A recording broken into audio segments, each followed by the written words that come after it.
Today we will study about Turner syndrome. Is the third genetic disorder or chromosomal disorder. अब ये Turner syndrome क्या है?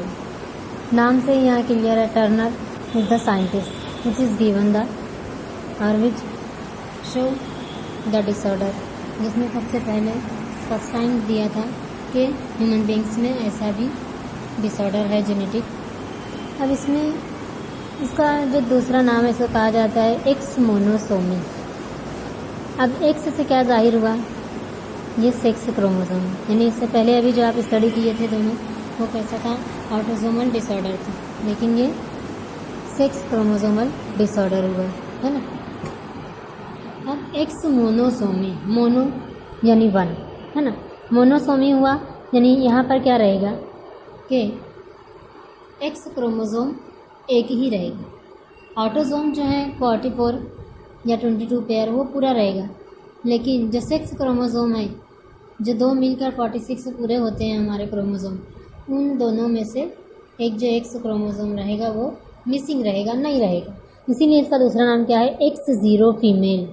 मतलब क्या क्लियर हुआ कि ये डिसीज़ या ये डिसऑर्डर फीमेल के अंदर होता है. और उसमें क्या होता है?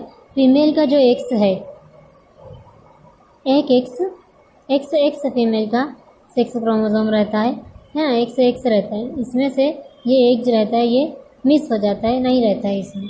इसीलिए उनका 46 की बजाय क्या होता है? 45 ही रहता है.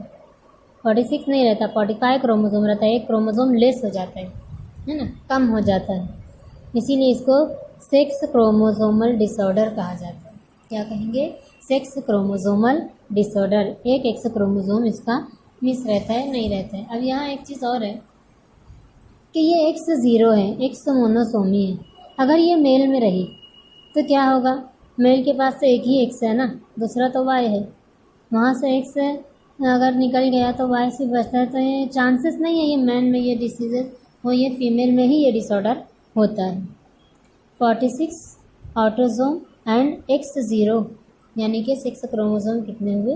45. तो मोस्टली इसमें फीमेल इससे अफेक्टेड रहेंगे या फीमेल के अंदर ही ये डिसऑर्डर्स पाए जाएंगे. अब ऐसी फीमेल जिनके अंदर ये टर्नर सिंड्रोम होता है, उसके सिम्टम्स क्या है? हम उसको कैसे आइडेंटिफाई करेंगे? सामने से जो दिखाई दे, फिनोटिपिकली तो वो फीमेल है, क्लियरेंस में है फीमेल, लेकिन उसकी बॉडी में चेंजेस क्या होते हैं? सबसे पहला तो शॉर्ट स्टेचर, यानी कि शॉर्ट हाइटेड होते हैं. जैसे इंडियन वुमन आप देखोगे 5-5.5 फीट के होते हैं जनरल, तो इनकी हाइट उनसे भी कम रहेगी, 4.5 या उससे कम है ना, बहुत शॉर्ट हाइटेड होती हैं. दूसरा वेब्ड नेक, इनकी जो गर्दन होती है, हमारी गर्दन आप देखोगे सर बड़ा, सर उसके नीचे बारीक गर्दन होती है. इनका सर कैसा, नेक जो होती है इनकी गर्दन मेनी फोल्ड से दिखाई देते हैं. स्वेलिंग होती है, चौड़ी गर्दन होती है, मोटी दिखती है, और इसके ऊपर फोल्डिंग दिखाई देती है, मुड़ी हुई ऐसे स्किन दिखाई देती है ना. तो short stature, webbed neck. Lower posterior hair line. अब ये लोअर पोस्टीरियर हेयर लाइन यानी कि देखो अभी आप लोगों ने ऑटोसोमल रिसेसिव इनहेरिटेंस पढ़ा था क्या? विडोज पीक में आपने देखा था एक विडोज पीक वी बनता है और एक स्ट्रेट लाइन कहाँ? फोरहेड पे बनती है. लेकिन ये बजाय फोरहेड के पोस्टीरियर यानी कहाँ? हमारे हेड के ऊपर हेयर की जो लाइनिंग कान के नीचे पीछे जो ख़त्म होती है, वहाँ आखिरी में ख़त्म होने पर उस लाइनिंग में वहाँ पर भी दिखाई देता है, तो उसको कहा जाता है लोअर पोस्टीरियर हेयर लाइन. यानी जो आप विडोज पीक में पढ़े ना, इस तरीके से फोरहेड पे होता है. यहाँ क्या होता है? ये हेड के पीछे लाइनिंग में इस तरीके से यहाँ भी बनता है. ये है इसका पोस्टीरियर हेयर लाइन, इस तरीके से पीछे बनता है, बजाय आगे बनने के पीछे बनता है. इसको कहा जाता है लोअर पोस्टीरियर हेयर लाइन.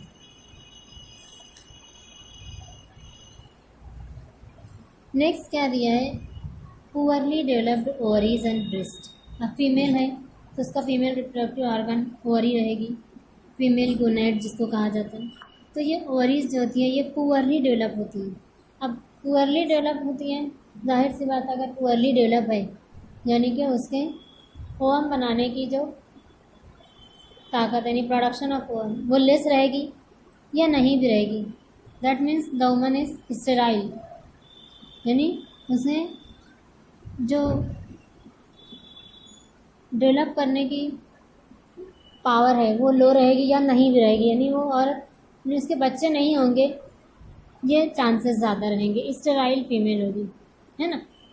दूसरा ब्रेस्ट। अब ब्रेस्ट किसको कहते हैं? फीमेल में जो चेस्ट का रीजन होता है उसको ब्रेस्ट कहा जाता है। जब after the delivery of baby milk production इसमें स्टार्ट होता है। मेमरी ग्लैंड मेल में भी होते हैं, फीमेल में भी होते हैं, लेकिन फीमेल में after the birth of child, है ना, birth of child milk production is start in breast region. तो यहाँ पर उसका ब्रेस्ट भी जो रहेगा वो पुअरली डेवलप्ड रहेगा, मिल्क प्रोडक्शन उसमें नहीं होगा। अगर वो फर्टाइल फीमेल भी है, वो बेबी को बर्थ देती भी है ना, उसके बच्चे होते भी हैं, लेकिन उसका मिल्क प्रोडक्शन नहीं रहेगा। नेक्स्ट लो इंटेलिजेंस पावर, और उनके अंदर जो जहानत रहेगी वो कम रहेगी, है ना, नॉर्मल वुमन के जैसी, आम औरतों के जैसी जो जहानत है उससे भी कम रहेगी, तो उसको कहा जाता है low intelligence power. Broad shield shape chest, broad चौड़ा, शील्ड जो हमारी चौड़ी चपटी बड़ी सी शील्ड होती है ना, तो सीना इनका वैसा हो जाता है, broad shield shaped chest, chest यानी सीना। तो ये सारे सिम्टम्स हैं किसके? टर्नर सिंड्रोम के हैं। किस में होता है टर्नर सिंड्रोम?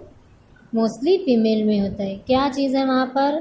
एक्स मोनोसोमी है, एक्स क्रोमोसोम एक ही है, एक गायब है, मिसिंग है, इसीलिए उसको X0 फीमेल कहा जाएगा। यानी उसके 44 क्रोमोसोम के साथ सिर्फ एक एक्स रहेगा, 45 क्रोमोसोम रहेंगे। अब उसको पहचानेंगे कैसे? उसके सिम्टम्स क्या क्या रहेंगे?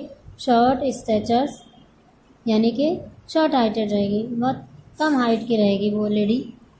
उसकी नेक जो रहेगी फोल्डेड वेब रहेगी, उसकी गर्दन की जो चमड़ी रहेगी वो मुड़ी हुई रहेगी।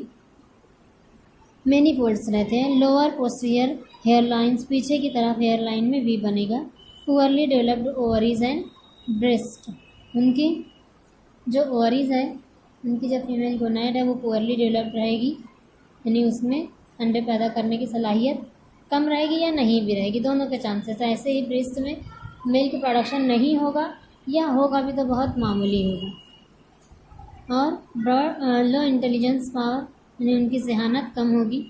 और ब्रॉड शील्ड शेप चेस्ट, और उनका चेस्ट जो रहेगा वो चौड़ा और चपटा जैसे रहेगा।